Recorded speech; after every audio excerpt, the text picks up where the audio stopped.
अकबर और बीरबल की कहानी की सबसे बड़ी चीज क्या है, आगे देखिए क्या होता है। एक बार की बात है, बीरबल दरबार में मौजूद नहीं थे। इसी बात का फायदा उठाकर कुछ मंत्रीगण बीरबल के खिलाफ महाराज अकबर के कान भरने लगे। उनमें से एक कहने लगा, महाराज आप केवल बीरबल को ही हर जिम्मेदारी देते हैं और हर काम में उन्हीं की सलाह ली जाती है। इसका मतलब यह है कि आप हमें अयोग्य समझते हैं, मगर ऐसा नहीं है। हम भी बीरबल जितने ही योग्य हैं। महाराज को बीरबल बहुत प्रिय थे। वह उनके खिलाफ कुछ नहीं सुनना चाहते थे, लेकिन उन्होंने मंत्रीगणों को निराश न करने के लिए एक समाधान निकाला।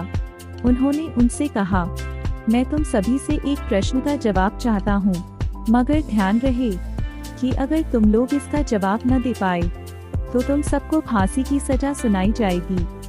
दरबारियों ने झिझक कर महाराज से कहा, ठीक है महाराज, हमें आपकी ये शर्त मंजूर है, लेकिन पहले आप प्रश्न तो पूछिए।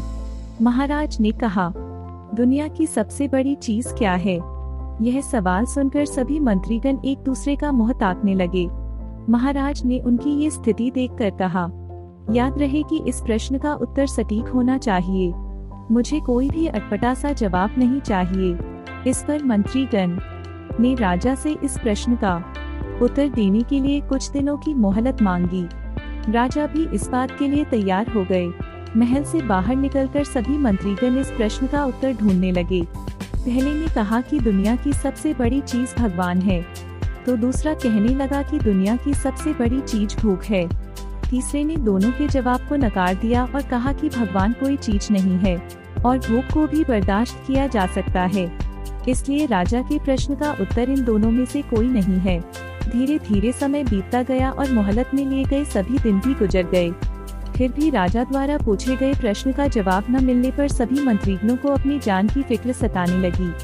कोई अन्य उपाय न मिलने पर वो सभी बीरबल के पास पहुँचे और उन्हें अपनी पूरी कहानी सुनाई। बीरबल पहले से ही इस बात से परिचित थे। उन्होंने उनसे कहा, मैं तुम्हारी जान बचा सकता हूँ, लेकिन तुम्हें वही करना होगा जैसा मैं कहूँ। सभी बीरबल की बात पर राजी हो गए। अगले ही दिन बीरबल ने एक पालकी का इंतजाम करवाया। उन्होंने 2 मंत्रीगणों को पालकी उठाने का काम दिया। तीसरे से अपना हुक्का पकड़वाया और चौथे से अपने जूते उठवाए व स्वयं पालकी में बैठ गए। फिर उन सभी को राजा के महल की ओर चलने का इशारा दिया। जब सभी बीरबल को लेकर दरबार में पहुँचे तो महाराज इस मंजर को देखकर हैरान थे। इससे पहले कि वो बीरबल से कुछ पूछते, बीरबल खुद ही राजा से बोले, महाराज दुनिया की सबसे बड़ी चीज गरज होती है। अपनी गरज के कारण ही ये सब मेरी पालकी को उठाकर यहाँ तक ले आए हैं। यह सुन महाराज मुस्कुराए बिना न रह सके और सभी मंत्रीगण शर्म के मारे सिर झुकाए खड़े रहे। हाँ दोस्तों, इस कहानी से आप क्या सीखें? इस कहानी से हमें यह सीख मिलती है कि हमें कभी भी किसी की योग्यता से जलना नहीं चाहिए, बल्कि उससे सीख लेकर खुद को भी बेहतर बनाने की कोशिश करनी चाहिए। दोस्तों, पूरा वीडियो देखने के लिए धन्यवाद। वीडियो को लाइक कर दें, संजीव वीडियो चैनल को सब्सक्राइब कर दें, बेल आइकन घंटी दबा दें।